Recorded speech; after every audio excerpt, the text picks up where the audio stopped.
that Indian cinema has witnessed. అలాగే editor Thambiraju గారికి గడిగా ఒకసారి చప్పట్లు.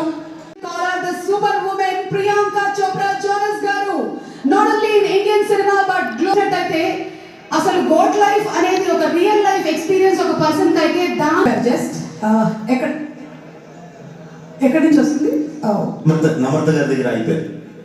అవును, నమ్రత గారి దగ్గర నేనేంటండి, మహేష్ బాబు గారే అయిపోయారు.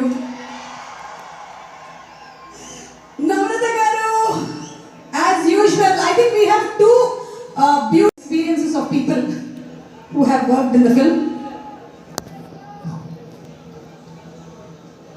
One tip for Priyanka Chopra Jonas.